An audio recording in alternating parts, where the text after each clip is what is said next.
नमस्कार दोस्तों, मैं डॉक्टर कविता सोनी स्वागत करती हूँ आपका सोनी होम्योपैथिक क्लिनिक के इस यूट्यूब चैनल में। आज हम बात करेंगे कैंसर के ट्रीटमेंट के बारे में। कैंसर के क्या क्या इलाज अवेलेबल हैं, इस बारे में हम आज बात करेंगे। आम धारणा ये है कि कैंसर लाइलाज है और ये धारणा गलत नहीं है, पर यह भी नहीं है कि कैंसर से लोग ठीक ही नहीं हो सकते हैं। युवराज सिंह ठीक हो गए लेकिन स्टीव जॉब्स नहीं हो पाए। इरफान खान और मनोहर पर्रिकर भी ठीक नहीं हो पाए।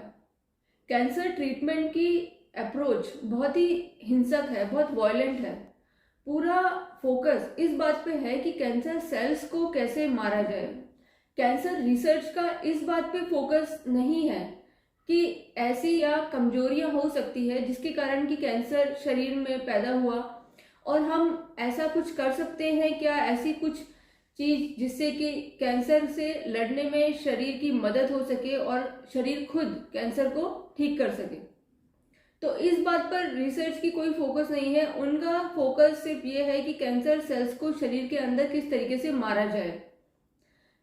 कैंसर ट्रीटमेंट में बहुत ज़्यादा कॉम्प्लिकेशंस है। पहला तो इसकी इफेक्टिवनेस बहुत ही कम है, दूसरा एडवर्स इफेक्ट बहुत ज़्यादा है।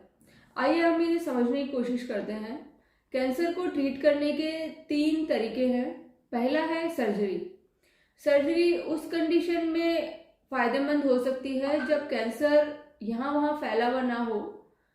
उस कंडीशन में शरीर से कैंसर ट्यूमर को निकालकर बाहर कर दिया जाता है। ये कंपैरेटिवली लेस प्रॉब्लमेटिक है।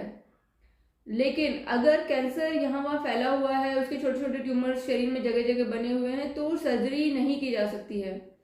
दूसरा कॉम्प्लिकेशन इसमें यह है कि सर्जरी करते समय कैंसर सेल्स में से कुछ सेल्स जो है वो यहाँ वहाँ फैल जाती हैं और फिर आगे चल के वो नई ट्यूमर बना लेती हैं। तो आपने ट्यूमर निकाला और कुछ सालों में जो कैंसर सेल्स वहाँ छूट गई थी, बिखर गई थी, उनके कारण नए ट्यूमर्स बन जाते हैं। तो इसका इफेक्टिवनेस, इसकी सक्सेस रेट बहुत ही कम है।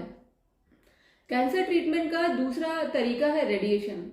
रेडिएशन एक तरीके से कैंसर सेल्स को एटम बम से उड़ा देने की तरह है और रेडिएशन के लिए यह तय कर पाना मुश्किल है कि कौन सी सेल नॉर्मल है और कौन सी सेल कैंसरस है। तो इस प्रोसेस में नॉर्मल सेल्स का भी बहुत ज़्यादा नुकसान होता है। एक पॉइंट ये भी है कि रेडिएशन अपने आप में कैंसर का बहुत बड़ा कारण है। तो कुछ कैंसरस सेल्स डिस्ट्रॉय हुई और कुछ नॉर्मल सेल्स रेडिएशन के कारण कैंसरस हो गई।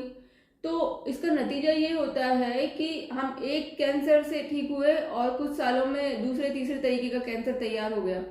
तो ये एक बहुत ही बड़ा इसमें पॉइंट है कि ये बिल्कुल भी इफेक्टिव नहीं है। इसका 2-3 सालों में दूसरे तरीके का अगर कैंसर किसी को हो रहा है तो फिर रेडिएशन थेरेपी कराने का फायदा क्या हुआ। कैंसर ट्रीटमेंट का तीसरा तरीका है कीमोथेरेपी। कीमोथेरेपी में कुछ ऐसी दवाइयाँ जो बहुत ज़्यादा जहरीली होती है उन्हें शरीर में दिया जाता है ताकि कैंसर सेल्स मर जाए। अब इसकी समस्या भी रेडिएशन जैसी है। रेडिएशन के लिए भी यह तय कर पाना मुश्किल था कि कौन सी सेल्स नॉर्मल है और कौन सी कैंसरस, और यही कंडीशन कीमोथेरेपी में भी है। वहाँ भी ये तय कर पाना बहुत मुश्किल है कि कौन सी सेल्स कैंसरस है और कौन सी नॉर्मल। तो नॉर्मल सेल्स भी बहुत ज़्यादा डिस्ट्रॉय हो जाती हैं और दूसरा कारण ये है कि कीमोथेरेपी अपने आप में कैंसरस है। ये जो दवाइयाँ कीमोथेरेपी में दी जाती हैं ये खुद कैंसरस है और इनसे भी कैंसर होने का खतरा बहुत ज़्यादा बढ़ जाता है। एल्बर्ट आइंस्टाइन इंस्टीट्यूट की एक रिपोर्ट आई है जिसमें कि बताया गया है कि कीमोथेरेपी के बाद ज़्यादातर कैंसर और ज़्यादा कॉम्प्लिकेटेड हो जाते हैं। एक बहुत बड़ी स्टडी हुई है हजारों पेशेंट्स को लेकर और उसका रिजल्ट ये है कि कीमोथेरेपी केवल 2-3% पेशेंट्स में ही कारगर है। और 2016 की रिपोर्ट ये कहती है कि 50% पेशेंट्स कीमोथेरेपी की वजह से मरते हैं, ना कि कैंसर की वजह से। तो ये बहुत ही डिस्टर्बिंग रिपोर्ट है कि जो ट्रीटमेंट आप करवाना चाह रहे हैं कीमोथेरेपी, ये सोचकर कि उससे हमारा कैंसर ठीक होगा, ज़्यादातर पेशेंट्स मीन्स 50% पेशेंट्स कैंसर की जगह उस कीमोथेरेपी के साइड इफेक्ट्स के कारण मर रहे हैं। तो ये बहुत ही ज़्यादा डिस्टर्बिंग है।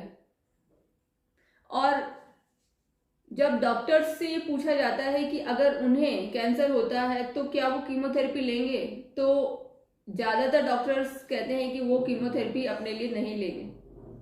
तो अब सवाल ये उठता है कि जब ये सारे तरीके इतने ज़्यादा घातक हैं, इतने ज़्यादा प्रॉब्लमेटिक हैं, नुकसानदायक हैं, तो फिर ये प्रचलन में क्यों है? तो इसकी दो एक्सप्लेनेशंस हैं। पहला ये कि मरता क्या ना करता।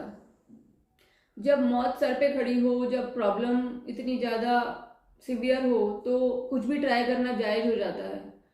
और दूसरा, जब आप इतनी बेबसी में हो तो आपको एक्सप्लॉइट करना बहुत ही आसान हो जाता है, चाहे वो तंत्र मंत्र वाले हों, चाहे वो 5 स्टार हॉस्पिटल्स हों।